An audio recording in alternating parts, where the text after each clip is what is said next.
And they all hated John Glenn because he was a born-again Christian. And when he showed up, he ratted them all out to NASA. Oh, really? They're not studying. Guys? They're just surfing and having sex and drinking beer. And NASA... and the nerds brought down the hammer on them, huh? Yeah, but their defense was, there's nothing for us. There's no program. Yeah, right. The iPhone has more technology than what landed on the moon. Yeah. I mean, has, Because your iPhone landed on the moon. No. My iPhone right now is on the moon. That's why it's not on my person. Pour a little bit out for John Glenn, huh? The poor guy. A lot of Twitter people have his photo of him in his spacesuit as like their new avatar on Twitter. And he's got that big, goofy grin on his face. I don't know if you know the photo I'm talking about. Yeah. But iconic. It really melts my heart. Like he looks like such a child. He's in it would scare the shit out of me going up in a fucking. They didn't know they were going to die every single time. Yeah. And this guy's just sitting there smiling. This is the best. We're going to go walk on the moon and bounce around, and then people will say we faked it. I know. So you decided to go to the Philippines or Thailand? I went to Thailand. So I was in Australia, and Thailand was, a $70 flight from Darwin. I was in Darwin, and I had this ad I'd found in a kickboxing magazine, and internet was sort of just coming on, and I emailed the guy who was running the camp, who was later killed in Vegas or something in very shady circumstances. But which guy is this? This guy Alex Gong, who used to run Fairtex and fought. He fought pretty well. He's in San Francisco. Excuse me. He was later killed in San Francisco. Chased down some robbers that they hit his car on their getaway, and he was training, and he saw him. He ran out and chased them down, and they shot him. Oh, Alex Gong. I actually got to work with him a little bit in Thailand, but he used to run Thailand and Fairtex, and at the time there was only really one gym that would take foreigners. And again, I wasn't the first guy to do this. There were Australians going, and right, but they were sleeping on the floor. They were, it was pretty rustic. It wasn't. They hadn't figured out that they could make more money from the farang than from the fighters. They hadn't figured out that turning Muay Thai into kind of a tourism destination was going to be more profitable than their stable of fighters. Right. Which, when I went back in 04, 05, had changed. So now, instead of sleeping on the floor, they're all air conditioned and they have masseuses and pools. Yeah, no, they had really changed it, and you realize, in the book, there's a picture of your view looking out the window where you sleep, and there's just from 18 feet from where you are, there's just an elephant just standing there. Yeah, we had elephants in the backyard, and Thailand, the elephants will come into town, when they're not being used for logging, and they're good luck to go under on the way to work. And really? Yeah. So they have a whole, it's an industry. They have their whole thing they do, the elephants. So you went to Thailand because you wanted to learn Muay Thai. It seemed exciting to you. Yeah, I wanted to fight. I really thought, what I really wanted to do was, I was like, I should fight 10 times. I should fight 10 times, because then I won't be scared of it anymore. Because it scared me. I've always, it was actually a line from The Bodyguard, which is a really cheesy movie, but it was he always talks about how things that scare him, he does. And I was like, that makes a lot of sense. And that's kind of what I do. When something scares me, I make sure I do it enough that it's not scary anymore, that you understand it enough, that you kind of could diffuse it. And, I ended up not, of course, fighting that many times, but I lived in Thailand for about 6 months, and I ended up catching a fight there, and which is actually in that documentary, which was Nat Geo. We talked about it off mic. A Fighting Chance, the documentary. He's one of the 3 boxers that are being followed. So it's on Vimeo. I don't know. Nat Geo is Nat Geo International, and they were kicking around, and of course they needed an English-speaking, somebody, because they had a kid who was fighting his way out of poverty, and they had a woman fighter who was kind of fighting sexism, and they needed an English-speaking guy. So they're like, "Do you mind?" And I was like, "Well, sure, I don't care. Better than pictures." But it meant I couldn't back out of the fight, so I ended up fighting this guy who came in last minute from Tokyo, and he was the Western Osaka heavyweight karate champ. And for a moment in the book, you think maybe he's a Yakuza. You think listen, I can't say he's a Yakuza for sure, but Yakuza, but he was missing a finger, full body tattoos, and he might have been just a poser, but he certainly thought he was Yakuza. So you fight a guy that most likely is in Yakuza. Yeah, and but definitely had fights. More importantly, if he's in the Yakuza or not, the Thais just bought full into the fact that he was Yakuza. Yeah.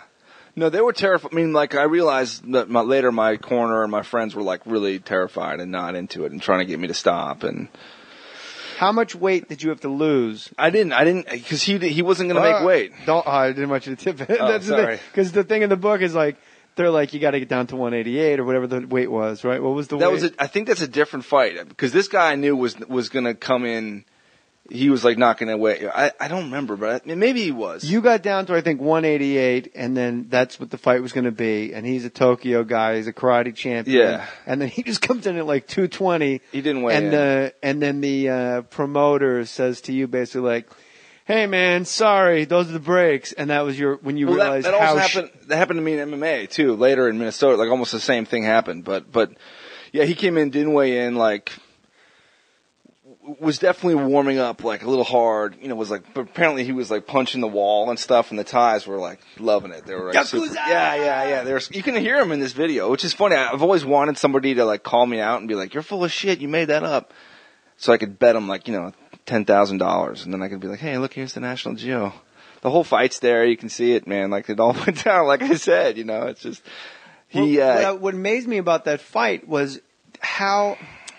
It seems in Muay Thai you wrote that you really, I'm guessing, oversimplified it. Was the person with the best conditioning wins? It's Muay Thai is exhausting. Professional Muay Thai is certainly, it's a gnarly stamina event because of elbows and knees and working in the clinch, and kicking is kind of anaerobic too. So when you're throwing that kick, you're essentially holding your breath for that beat. It's an explosion. And yes, you're just sucking the oxygen out of your muscles, and your lactic acid levels are those building. of you listening that aren't familiar with, fighting or anaerobic or aerobic, like just picture jogging, which is aerobic, and then just every once in a while in your jog, just jump up as high as you can 15 times in a row. That would be the aerobic part. So Muay Thai is... And hold your breath, for part of it. And then, and see how you do. Yeah, it's because you wrestle when you try to throw a guy, and you kind of, some guys will hold their breath, and the Thais, what they're so great at is just being so cool and calm in the clinch, like that's their composure. And they use their face, in a way that is very interesting, which is, you hit them, they're like, there's a lot going on in the acting, and because you're trying to convince judges. Never letting you know that they're tired is the big thing. Yeah, never letting you didn't hurt me, They don't even do what Western like, boxers, if you really drill a guy in the ribs, they always stick their tongue out like, haha, that didn't hurt me. Which always means, of course, that you really hurt me. Yeah. But the Thais they hold super close.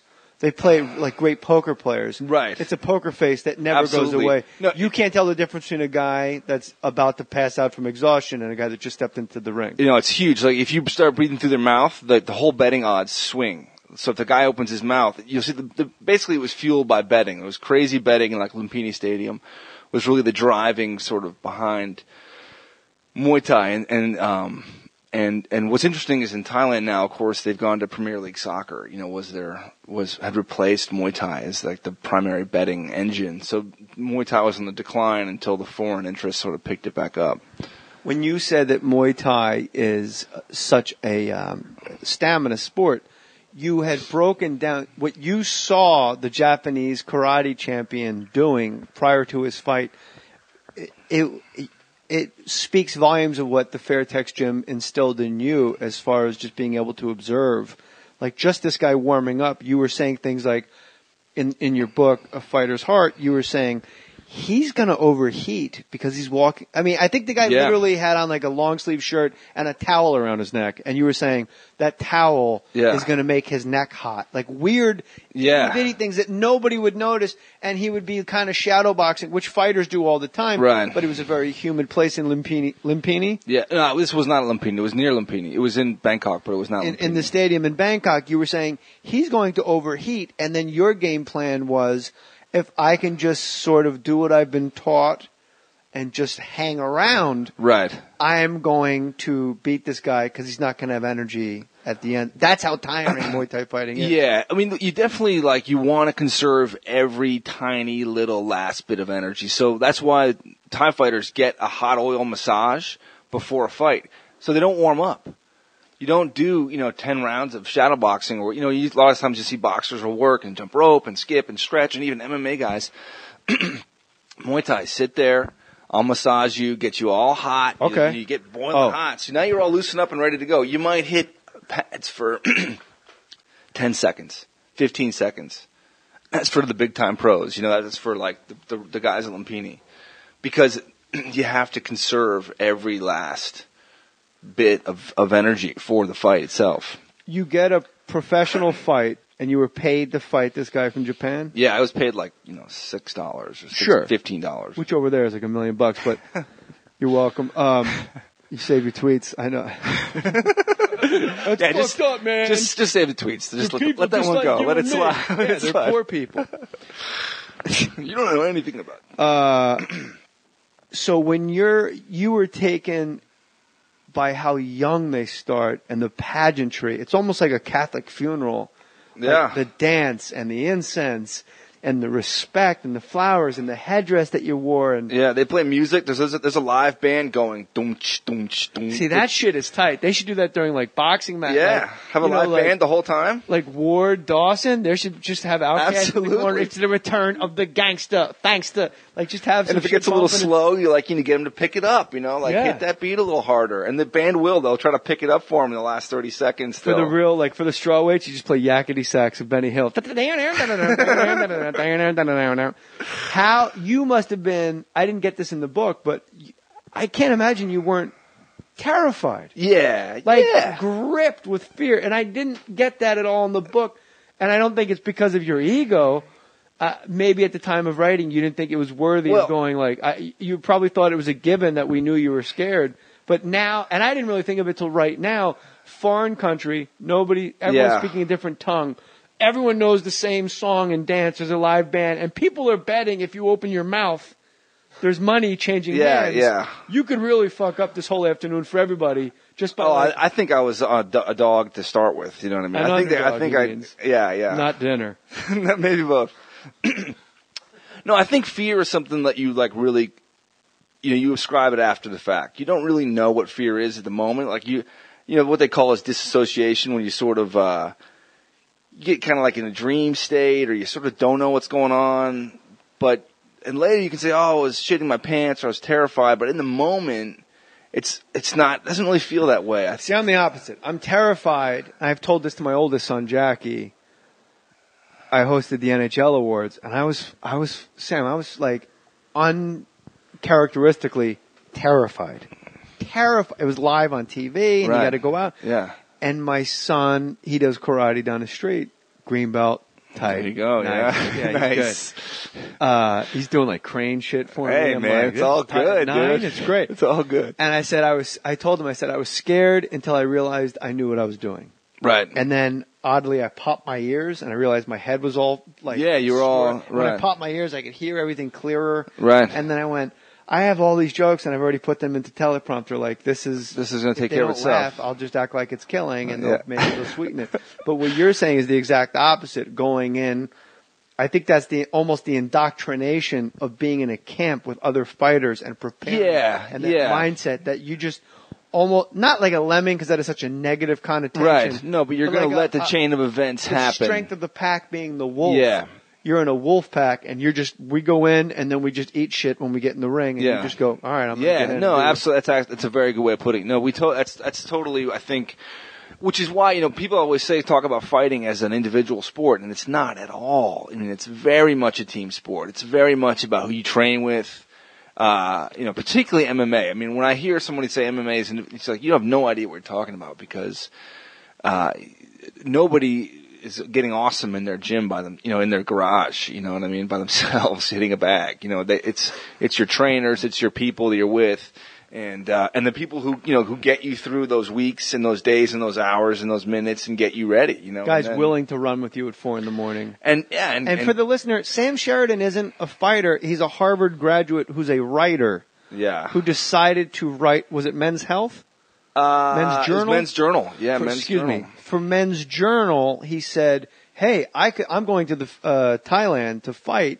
You guys could give me... No, that actually happened much later. Just agree with me, Sorry, Sam. brother. Jesus. Sorry. No, tell me what happened.